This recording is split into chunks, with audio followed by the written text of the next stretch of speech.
I was looking up. It was the nearest thing to heaven. You were there. Before Deborah Kerr became a household name, she was already doing something most actors never manage, captivating audiences with pure emotional control. In her early career, she didn't rely on flashy roles or loud performances. Instead, she drew people in with quiet intensity, commanding the screen with just a look, a pause, or a subtle shift in emotion. And nowhere was that more clear than in her early breakthrough films. Take Black Narcissus, for example. Kerr plays a nun stationed high in the mountains, leading a small group of sisters trying to run a convent in a crumbling palace. It sounds calm, even serene, but what unfolds is a slow unraveling of control, identity, and desire. Kerr's character, Sister Clodagh, starts out composed and confident, but as the isolation creeps in and past memories return, the cracks begin to show. What makes this role so unforgettable isn't what she says, it's what she doesn't. The tension builds in the quiet moments, the longing glances, the forced stillness, the suppressed emotion. She doesn't need dramatic monologues. Her silence says everything. But this wasn't just a one-time performance. Just a few years earlier, she took on a completely different challenge in the life and death of Colonel Blimp. At just 21, she played not one, but 3 different women, each one connected to the main character at different stages of his life. There's something almost eerie about it, the way she transforms from character to character with nothing but voice, posture, and energy. No heavy makeup, no gimmicks, just pure acting. And each woman she plays feels distinct. One is innocent and idealistic, another strong and determined, and the last is older, wiser, and filled with a quiet sense of knowing. Kerr manages to give each of them a soul. What stood out in both performances was her range. She could be reserved and controlled in one scene, then glowing with warmth or heartbreak in the next. And even in these early films, there was always something going on behind her eyes. You could tell she was constantly thinking, feeling, questioning. Her characters felt lived in, real. These roles didn't just launch her career, they made people take her seriously. She wasn't going to be typecast as a sweet, delicate beauty.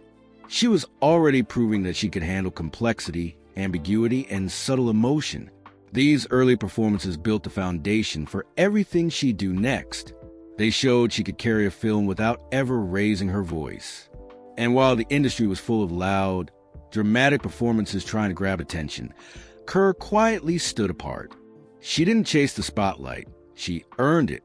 Her early roles were the kind that made you lean in, pay attention, and feel something you didn't expect. And that's what made her unforgettable. For years, Deborah Kerr had a reputation. Elegant, proper, the perfect English lady. She played roles that were graceful, dignified, emotionally restrained. And then, out of nowhere, she walked onto a beach with Burt Lancaster and completely shattered that image. From Here to Eternity wasn't just a bold move for Kerr. It was a calculated risk that changed everything. In the film, she plays Karen Holmes, the wife of a military officer, trapped in a cold, loveless marriage. She's not just unhappy, she's emotionally starved. And when she begins an affair with Lancaster's character, a hardened sergeant, everything spills out at once. There's anger, desire, desperation, and above all, freedom. That famous beach scene where she kisses Lancaster as the waves crash around them wasn't just iconic, it was revolutionary. Until that point, audiences had never seen Deborah Kerr like this. She wasn't playing quiet heartbreak anymore. She was fierce, passionate, even defiant. The scene was drenched in emotion and tension, but it wasn't overplayed. Kerr made it raw and believable. For the first time, people saw her not as a composed figure in a corset, but as a woman capable of real fire. What made the role so powerful wasn't just the physical side of it. It was what Kerr brought underneath. Karen Holmes isn't some one-note adulteress. She's a woman trapped in a life she didn't choose, dealing with betrayal, judgment, and years of emotional silence. And Kerr gave her depth. She made you understand why Karen did what she did. She wasn't looking for scandal. She was reaching for something human. This performance hit different because it tore down the wall that had followed Kerr for years. She wasn't just a refined English beauty anymore. She was a risk-taker, someone who could play messy, conflicted, passionate characters. And audiences loved it. So did the critics. The role earned her an Oscar nomination, and more importantly, it changed the direction of her career. After this film, directors stopped putting her in boxes. She wasn't limited to buttoned-up roles or subtle romances. She'd proven she could go further, tap into something deeper, riskier, more exposed. She'd shown vulnerability, desire, frustration, and even rage, all without losing that core intelligence and grace that had always defined her screen presence. In a way, From Here to Eternity was a moment Kerr took control of her image. She turned a corner, and the world followed. She didn't shout for attention. She let her work do it for her. And it worked. That one film unlocked a whole new side of her career, one that would take her into roles no one expected. And some of her best were still to come. But this wasn't her last surprise, because soon, Deborah Kerr would take on a musical and make it look effortless. By the mid-1950s, Deborah Kerr had already proven she could handle drama, intensity, and deep emotional roles. But no one expected her next move, a full-blown musical. When The King and I hit theaters in 1956, people were stunned, not just by the lavish sets and iconic songs, but by how naturally Kerr slipped into a role that could have easily gone wrong. She played Anna Leonowens, a British schoolteacher hired to teach the children of the King of Siam. On paper, it sounded like another prim and proper role for Kerr, but what she delivered was something far more layered. Anna wasn't just another proper lady character. She was headstrong, witty, and confident, constantly going toe-to-toe with Yul Brynner's demanding and unpredictable king. Their back-and-forth power dynamic was the heart of the film, and Kerr held her own in every scene. And here's the thing, she didn't sing. Her singing voice was dubbed by Marni Nixon, a decision that might have hurt someone else's performance. But Kerr didn't let it. Instead, she focused entirely on Anna's presence, how she moved, spoke, reacted, and expressed emotion. She made every song feel believable, even without using her own voice. You didn't care that she wasn't singing. You were watching her feel every note. There's something magical about how she plays Anna. She's graceful but firm, compassionate but unyielding. She brings a quiet strength that commands attention without ever feeling forced. And as the film unfolds, Anna's relationship with the king shifts from frustration to mutual respect. And eventually, something more tender. Kerr played that transformation with subtlety, never tipping too far into melodrama, but always letting the emotions rise just under the surface. One of the most unforgettable moments in the film is the ballroom scene, where she dances with the king to Shall We Dance. It's elegant, yes, but it's also electric. There's tension, admiration, and something unspoken all wrapped into a single moment. Kerr's movements are confident and alive, showing a woman who is equal parts teacher, partner, and emotional anchor. It's one of those scenes that sticks with you, not because of any one line or look, but because of the energy between the two actors. She made that moment timeless. The King and I was another turning point for Kerr. It showed she wasn't just an actress of heavy dramas or wartime romances. She could handle lightness, humor, even theatrical flair, and do it all without losing her grounding. The role earned her yet another Oscar nomination, but more importantly, it expanded what audiences believed she was capable of. She didn't just adapt to the musical genre, she owned it. And just when everyone thought they had her figured out, she took an even darker turn, into suspense, shadow, and the supernatural. Next came a performance that would haunt viewers for decades. Just when audiences thought Deborah Kerr had settled into a rhythm, refined roles, romantic tension, graceful musicals, she made a sharp left turn. And what came next would leave a very different kind of impression. Cold chills, lingering questions, and a performance that still haunts viewers decades later. In The Innocents, 1961, Kerr plays Miss Giddens, a governess hired to care for 2 orphans at a remote English estate. At first, everything seems idyllic. The children are charming, the house is grand, and her new position feels like a fresh start. But something isn't right. Strange noises echo at night. Shadows seem to move on their own. And the children, well, their smiles don't always reach their eyes. The brilliance of Kerr's performance in this film lies in uncertainty. Is Miss Giddens seeing ghosts, or is she slowly losing her mind?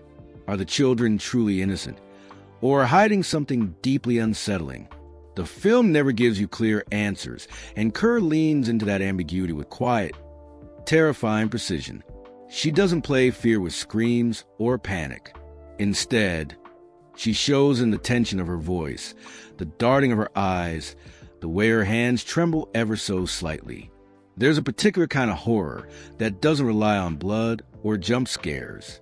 It's psychological, creeping in slowly, infecting every corner of performance. That's exactly what Kerr delivered. You can feel her character unraveling, not in big, dramatic moments, but in subtle shifts. One minute she's calm and composed, the next, her face flickers with doubt, paranoia, or silent dread. You're never sure if she's protecting the children, or if they need protection from her. What makes this role even more impressive is how much of it rides on Kerr's shoulders. The film is stripped down, few characters, sparse dialogue, long, silent scenes filled only with atmosphere and expression, and she carries it completely. She gives the story its pulse, its tension, its slow, suffocating sense of doom. And yet, even in a horror setting, Kerr never loses that core of humanity. Miss Giddens isn't a caricature or a hysterical woman. She's someone trying desperately to do the right thing, even as reality begins to blur. Kerr shows every ounce of that inner conflict, making you feel both sympathy and unease all at once. This wasn't just another role for her. It was a reinvention. It showed that Deborah Kerr could lead a film into complete darkness and still hold it together with elegance and emotional weight. She didn't need special effects or dramatic showdowns. Her presence alone was enough to keep you glued to the screen, heart racing.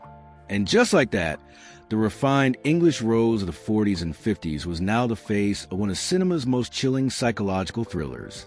But Kerr wasn't finished showing new sides of herself, because next, she stepped into a role that challenged the very idea of loyalty, identity, and personal truth. By the late 1960s, Deborah Kerr had already carved out one of the most versatile careers in Hollywood. But in The Arrangement, 1969, she took on something raw, modern, and emotionally chaotic, nothing like the poised character she had played in the past. This time, she wasn't the moral center. She wasn't the idealized love interest. She was something more real, more flawed, and far more human. The film tells the story of a man, played by Kirk Douglas, spiraling through a personal and professional breakdown. He's torn between a picture-perfect life with his wife, Kerr's character Florence, and a reckless affair that threatens to blow everything up. What makes Kerr's performance so captivating here isn't just what she does, but what she refuses to do. She doesn't play the betrayed wife as a victim. She plays her with control. Cool, distant, almost unreadable at times. But underneath that calm surface, you can feel the tension bubbling. Florence is a woman who spent years living behind a mask. She's elegant, composed, well-mannered, but inside, she's cracking. And Kerr plays that duality with razor-sharp subtlety. Every line she delivers feels like it's hiding something, not out of dishonesty, but out of habit. Like she spent so long suppressing her real thoughts that even she's forgotten how to let them out. In some scenes, you almost want to scream for her. Not because she's silent, but because she's too controlled. And that's exactly what makes her so compelling. She's not there to beg for sympathy. She's there to show what it looks like when a person becomes a mirror for everyone else's needs. A wife, a partner, a symbol of perfection, but never fully herself. The dynamic between Kerr and Douglas is deeply uncomfortable, but honest. There's no sweeping romance here. Their scenes are laced with quiet hostility, unresolved pain, and years of emotional neglect. And in the moments where Kerr lets her mask slip, when her voice cracks, when her face breaks, when she looks away, you see the truth. She's exhausted, trapped, and worst of all, resigned. This wasn't the kind of film that won awards or huge audiences. It was too raw, too messy, too ambiguous. But for Kerr, it was a chance to dig deep into something that wasn't pretty, wasn't perfect, and wasn't easy to explain. And that's what made it one of her most underrated performances. She didn't just play Florence, she exposed her slowly, layer by layer. It was a bold role, maybe even uncomfortable for longtime fans who were used to seeing Kerr as the graceful heroine. But that's exactly why it mattered. It proved she wasn't interested in coasting. She was still willing to take risks, to challenge herself, to explore parts of womanhood that weren't wrapped in ribbons and polished smiles. And just when audiences thought she had explored every emotional edge, Deborah Kerr would close her film career with a performance that brought everything full circle, quiet, powerful, and unforgettable. By the time The Assam Garden was released in 1985, Deborah Kerr had stepped back from the spotlight. She was older, quieter, and less visible in Hollywood's fast-changing landscape. But when she returned to the screen for this small British drama, it didn't feel like a comeback. It felt like a gentle goodbye. Kerr plays Helen, a recently widowed woman living alone in the English countryside. The story is simple on the surface. She throws herself into reviving a neglected garden that her late husband once loved. But like so many of Kerr's greatest roles, the beauty is in the layers. This isn't just a film about flowers and solitude. It's about loss, identity, and finding connection in the most unexpected ways. There's no big drama in The Assam Garden. No scandals, no twists, no explosive confrontations. And yet, Kerr holds your attention completely. Her performance is stripped down to the essentials. Small glances, half smiles, the kind of silences that speak louder than dialogue. At this stage in her career, she didn't need dramatic gestures to command the screen. She had presence. She had gravity. She had truth. One of the most moving aspects of the film is the unlikely friendship Helen forms with her Indian neighbor, Mrs. Law. At first, it's an awkward, hesitant bond. Two women from vastly different worlds, both carrying their own grief. But slowly, trust begins to grow. And as the garden comes back to life, so does Helen. Kerr shows this transformation with incredible grace. You can see the loneliness giving way to something gentler. Hope, maybe, or at least peace. There's something poetic about Kerr playing a woman, nurturing a dying garden back to life. It mirrors her own career in a way, quiet, deliberate, deeply rooted. She wasn't the flashiest actress or the loudest, but she had an unmatched ability to breathe emotional life into every role. In The Assam Garden, that talent feels even more distilled, pure, honest, unforced. What's striking is how Kerr never once tries to overshadow the film. She blends into the story instead of bending it to her will. She gives space to the other characters. She lets the quiet moments breathe, and in doing so, she delivers one of her most mature, emotionally resonant performances.